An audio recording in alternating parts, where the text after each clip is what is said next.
आप सभी को शलोम बशम यीशुआ मसीह। मेरा नाम शाह सलूस है और आज एक बार फिर मैं आपके साथ अपने तोरा पातशाह के सिलसिले को कंटिन्यू करने लगी हूँ। हम अभी तक जो है वो बरशीत की किताब में है, यानी कि पैदाइश की किताब में है। और आज का जो तोरा पातशाह है वो बरशीत की किताब का आखिरी तोरा पातशाह है। इसका नाम जो है वो वयेखाय है, जिससे मुराद है वो जिया। क्योंकि मैं जब आपको तौरेत के हवाले दूंगी तो आप उसकी जो पहली आयत है उसमें आप देख सकते हैं। वह अबरानी में जो है वो ये लफ्ज़ है, मगर ये है कि उर्दू में भी आपको ये लफ्ज़ जो है वो ज़रूर लिखा हुआ नज़र आएगा, वो जिया। तो तोरा पातशाह जो है वो फिर से बताती चलूँ कि जो जहाँ से पातशाह को पढ़ना शुरू किया जाता है, सो उसकी जो पहली आयत में जो लफ्ज़ होता है, उसी को ही तोरा पातशाह का नाम दिया जाता है। सो वो जो कि मुझे पहली बार सुन रहे हैं, मैं ज़रूर कहूँगी कि आप मेरे मैसेजेस अगर आप सुनना चाहें या आपको पता नहीं कि मैं क्या बात कर रही हूँ, तोरा पातशाह क्या है, बादशाह क्या है, और मैं किस किस्म के मैसेजेस देती हूँ, तो आप मुझे जो है वो www.backtotorah.com पर फॉलो कर सकते हैं। और यूट्यूब पर मैं बैक टू तोरा के नाम से हूँ। आप मेरा नाम शासे लुइस भी जो है उससे भी मुझे सर्च कर सकते हैं। और अगर आप फेसबुक पर हैं तो फेसबुक पर बाइबल स्टडी इन उर्दू का ग्रुप है, जहाँ पर हम किताब मुकद्दस की जो किताबें हैं उनको चैप्टर बाय चैप्टर स्टडी कर रहे हैं।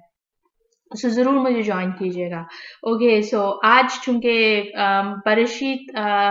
यानी कि पैदाइश की किताब, जेनेसिस की किताब का आखिरी पातशाह है, सो मैं आपके साथ एक दफ़ा फिर से जो है वो तमाम नाम जो हैं उनको दोहरा देती हूँ। बरशीत की जो किताब है वो 12 वीकली रीडिंग्स में हफ्तावार हिस्सों में तकसीम की गई हुई है, ताकि तौरेत को जो है, जैसे मैंने बताया कि हर साल ख़त्म किया जाता है, सो पैदाइश की किताब को जो है 12 हिस्सों में तकसीम किया गया हुआ है। पहला जो है बरशीत है, जिसका मतलब है इब्तिदा में, फिर नोआख है जिसका मतलब है जो कि नाम है नू, लेख लखा है जिसके मानी है कि तुम जाओ, वह ये रहा है जिसके मानी है कि वो ज़ाहिर हुआ या वो नज़र आया। फिर उसके बाद ख़ये सारा है जिसका मतलब है सारा की ज़िंदगी। फिर तोलदोत है जिसके मानी है नसबनामा या नस्लें। फिर वय्यत ज़ी है जिससे मुराद है और वो गया। और फिर वये शलाख है जिसका मानी है और उसने भेजा। वये शव है, वये शव से मुराद है और वो बसा या वो रहा। फिर मेकेट्स है, मेकेट्स का मतलब है आखिर में, या मेरे ख्याल में आखिर में ही है या बाद में। फिर वही गाश है, वही गाश से मुराद है और वो नज़दीक आया। और फिर है हमारा आज का तोरा पातशाह जिसका नाम है वही खाए, यानी कि वो जिया।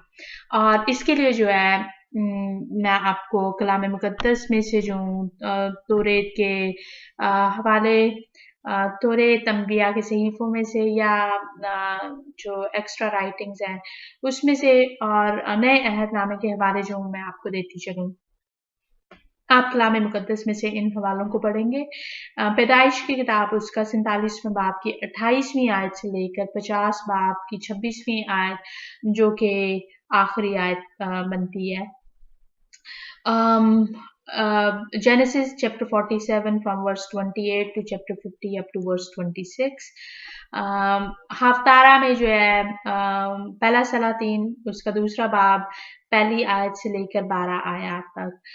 First Kings chapter 2 from verse 1 to 12। मैं आपको ये ज़रूर बताती चलूँ कि मैं इंग्लिश में बाइबल पढ़ती हूँ, तो मैं तनाख पढ़ रही होती हूँ। तनाख हिब्रू बाइबल को बेसिकली बोला जाएगा, जो कि सिर्फ पुराना अहदनामा है। उनके और हमारी बाइबल में जो है अगर फ़र्क है, तो वो किताबों की तरतीब का है और आयात की डिस्ट्रीब्यूशन का है कि जैसे बाज़ आयात जो हैं वो हो सकता है कि हमारे कलाम मुक़द्दस में जो है वो उस तरह से ना आपको नज़र आए। सो कन्फ्यूज़ मत हो, मैं जानती हूँ कि बाज़ बातें जो हैं वो कन्फ्यूजन पैदा करती हैं क्योंकि ख़ास तौर पे मैं अगर उर्दू बाइबल को जो उस तरह से चेक नहीं कर रही हूँ, तो मुझे भी बाज़ का जो है वो पता नहीं चलता कि ओके ये जो है ये वाली जो आयत जो है ये हमारा दूसरा बाब नहीं बनता बल्कि तीसरा बाब बनता है। सो उस तरह से बाज़ का जो है वो गलती हो जाती है मेरे से तो उसके लिए मैं ज़रूर माफ़ी चाहती हूँ। मगर अगर आपको कोई गलती लगे तो आप मुझे जो है वो उसके बारे में ज़रूर पूछ सकते हैं और खुदावन ने चाहा तो खुदावन की रूह जो है वो भी आपको खुद भी गाइड करेगी कि आप जो है वो उसको जो है वो करेक्ट कर सकें। अभी तक मुझे लोगों ने मैसेज नहीं किया है, हालाँकि एक आध दफ़ा जो है वो मेरे से ऐसे हो चुका हुआ है। सो मैं समझ सकती हूँ कि बहुत से लोग जो हैं वो शायद मेरे ऑडियो मैसेज को सुनते हैं मगर वो जो है वो कलाम मुक़द्दस में से जो है वो खुद इन बातों को इन हवालोजात को नहीं पढ़ रहे, सो इसलिए उनको कभी कोई गलती नहीं लगी।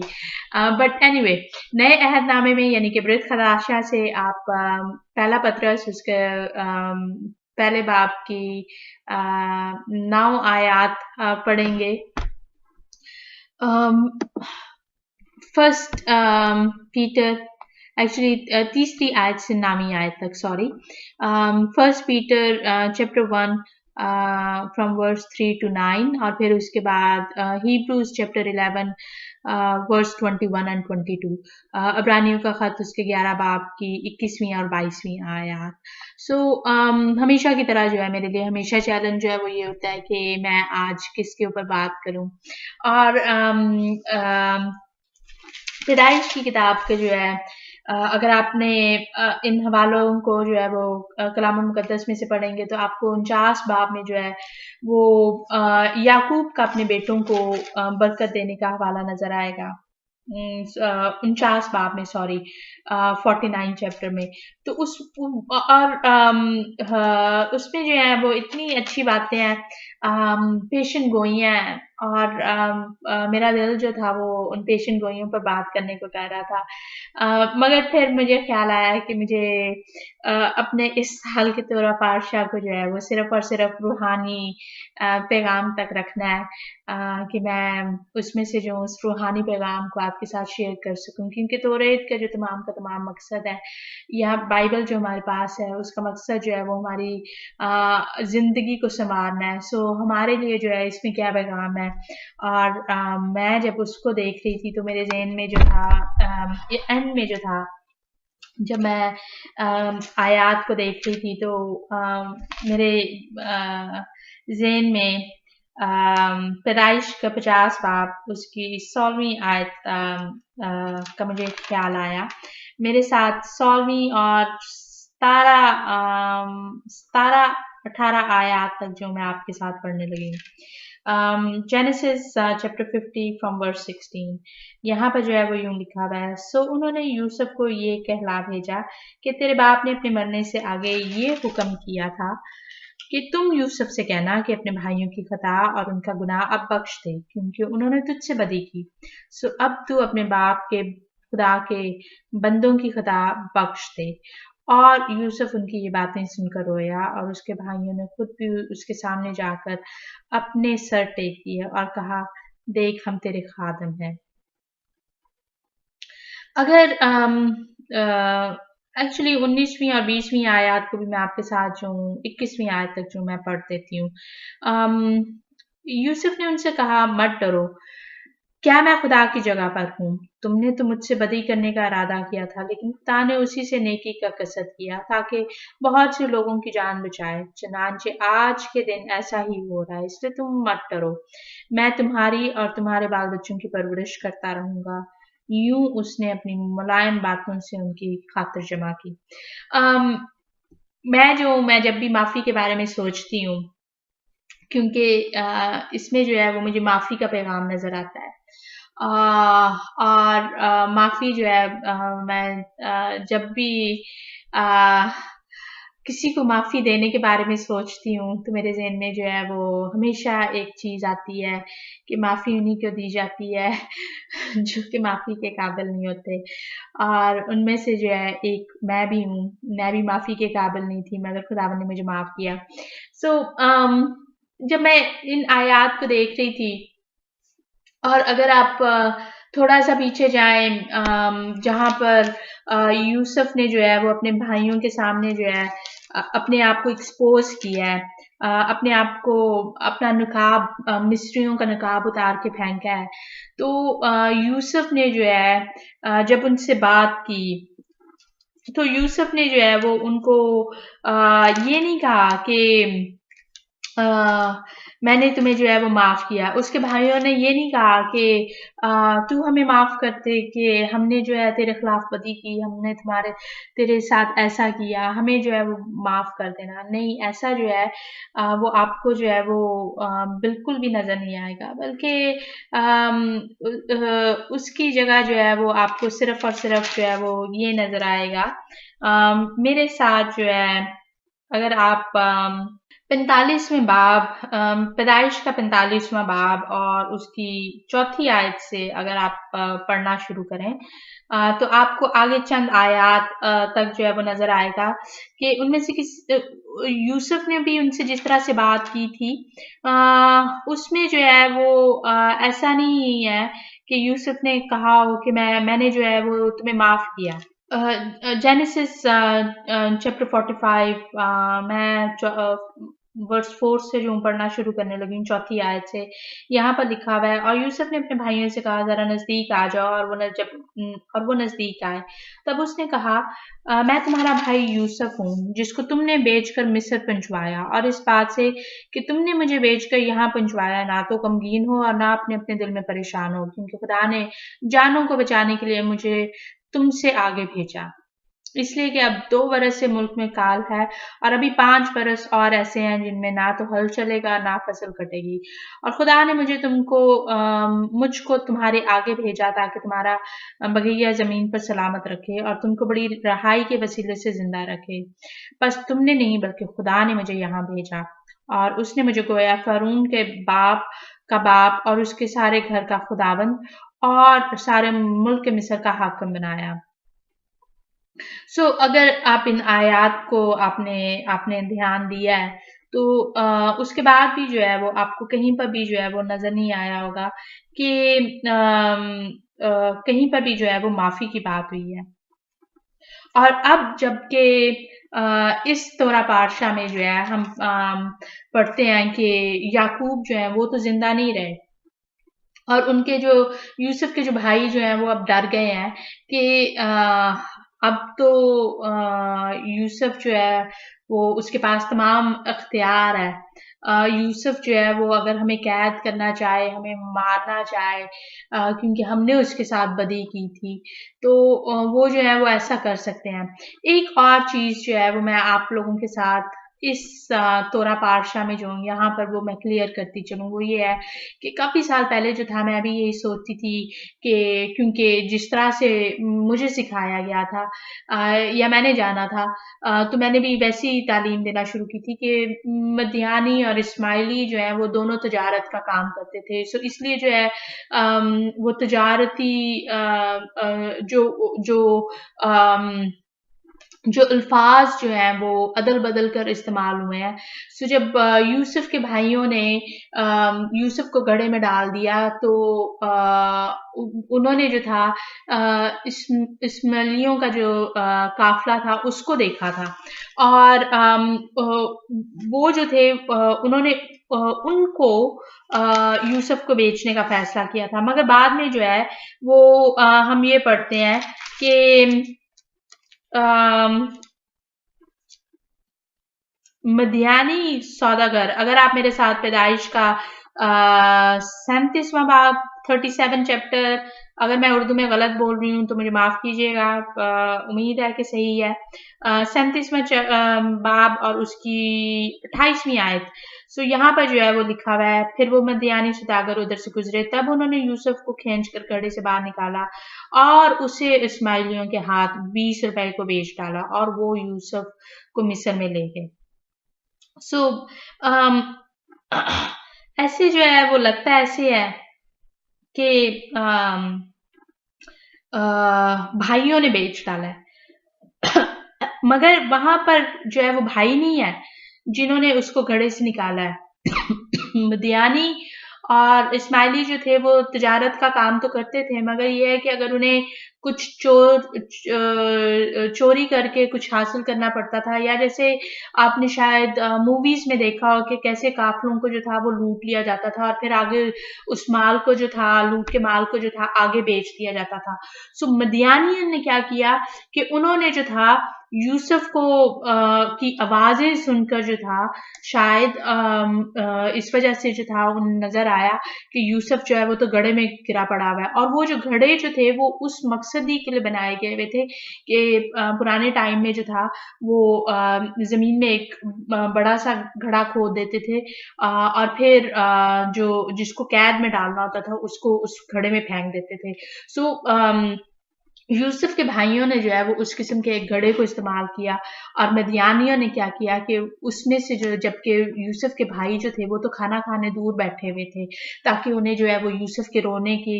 चीखने चिल्लाने की आवाज ना आए, तो वो दूर बैठे हुए थे। और यही एक वजह है कि जब वो तमाम भाई जो है वो वापस गए, जब रूबन जो है वो घड़े पर लौटा तो उसने जो था वो यूसुफ को नहीं वहां पर पाया। क्यों? क्योंकि मदियानियों ने जो था यूसुफ को वहां से जो था वो चुरा लिया। और फिर जब फिरौन के सामने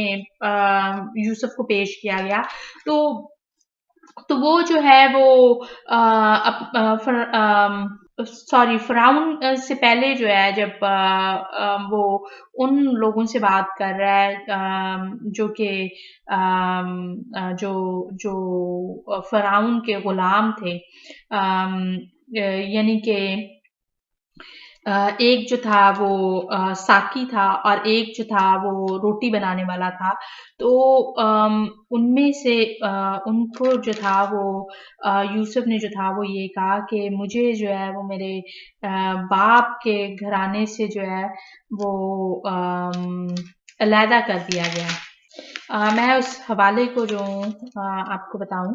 अगर आप मेरे साथ जो है पैदाइश की किताब उसका 40वां बाब और उसकी 15 आयत को देखें, जेनेसिस चैप्टर 40 वर्स 15, तो यहाँ पर लिखा हुआ है, क्योंकि इब्रानियों के मुल्क से मुझे चुरा कर ले आए हैं और यहाँ भी मैंने ऐसा कोई काम नहीं किया जिसके सबब से कैद खाने में डाला जाऊं। सो यूसुफ को जो था वो उसके बाप के घराने से चुरा लिया गया था। वो चुराने की बात कर रहा है, वो जान गया था कि भाइयों ने तो उसके साथ जो था वो मजाक में शायद मजाक किया हो या गुस्से में जो है उन्होंने उसको जानबूझकर जो है वो घड़े में फेंका हो,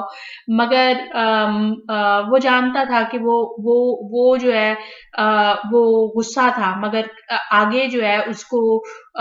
चुराने वाले जो हैं और फिर आगे जो है गुलामी में बेचने वाले जो हैं वो फर्क है। और वो कौन थे? वो मदियानी थे। मदियानी जो थे उन्होंने उसको घड़े से निकाला और फिर आगे जो है वो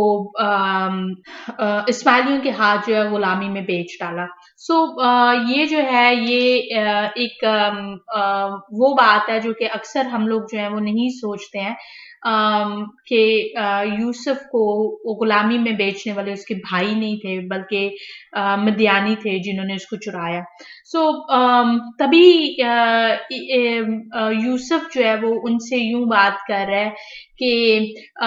वो जो है वो उन्होंने तो उससे बदी की, मगर खुदावन ने जो है वो उस बदी को जो है अच्छाई के लिए इस्तेमाल किया। और अगर हम भाइयों की तरफ से सोचें तो भाई जो है वो जानते हैं कि उन्होंने जो है वो यूसुफ से जो है वो उस तरह से माफी नहीं मांगी है, और इसीलिए जो है उनका जो दिल जो है वो उन्हें इस बात पर परेशान कर रहा है। और तभी जो है वो उन्होंने अपने बाप के मरने के बाद जो है वो यूसुफ से जो है बजाय इसके कि अपने अपने गुनाह का जो है वो प्रॉपरली इकरार करें। वो जो है वो अपने बाप का वास्ता देकर जो है वो कह रहे हैं कि तुम अपने भाइयों की खता और उनका गुनाह जो है वो अब बख्श देना। इसमें भी जो है वो एक जो पेशेंट गोई जो है वो छुपी हुई है, मगर मैं उसके ऊपर बात नहीं करूंगी क्योंकि वो वक्त आएगा जब यहूदी जो है वो यीशुआ से जो है वो इस बात की माफी जो है पाप के वसीला से जो है वो माफी मांगेंगे। मगर ऐसा है कि अगर हम यीशुआ की तालीम को देखें तो यीशुआ की तालीम जो है उसमें भी जो है वो माफी का जो पैगाम जो है वो हमें नजर आता है। कलाम मुकद्दस में जो है हमें जो है वो पहला यूहन्ना उसके पहले बाब की 9वीं आयत में जो है वो यही लिखा हुआ मिलता है कि अगर हम अपने गुनाहों का इकरार करें तो वो हमारे गुनाहों को माफ करने में सच्चा और आदल है। फिर साथ ही में जो है हमें यीशुआ की जो तालीम है, दुआए रुबानी जो है वो ये सिखाती है कि अगर हम दूसरों को जो है माफ नहीं कर रहे हैं तो हमारा आसमानी बाप भी जो है हमें माफ नहीं करेगा, क्योंकि हम दुआए रुबानी में बोलते हैं कि तू हमारे गुनाह हमें माफ कर जैसे हम अपने कसूर वालों को माफ करते हैं। सवाल जो है वो ये है कि क्या हम वाकई में जो है वो अपने कसूर वालों को माफ करते हैं। और मेरा ख्याल में किसी के साथ जिसके साथ बदी हुई हो उसके लिए जो है वो माफ करना जो है सबसे मुश्किल काम है। और हम में से अक्सर जो है वो इस मरहले से गुजरते हैं। मगर याद रखें कि माफी देने की नौबत जो है वो तभी आती है जब आपके साथ जो है किसी ने कोई बदी की हो अ, या किसी ने जो है वो आपकी बात जो है वो ना सुनी हो, आपके जो है दिल दिल दुखाया हो और माफी जो है वो उसी सूरत में दी जाती है। सो उम्मीद है कि जब आप इस तोरा पातशाह को पढ़ेंगे, कलाम में मुकद्दस में से इन हवालों को पढ़ेंगे तो आप जो है वो इन तमाम बातों को जो है वो ज़रूर ध्यान में रखेंगे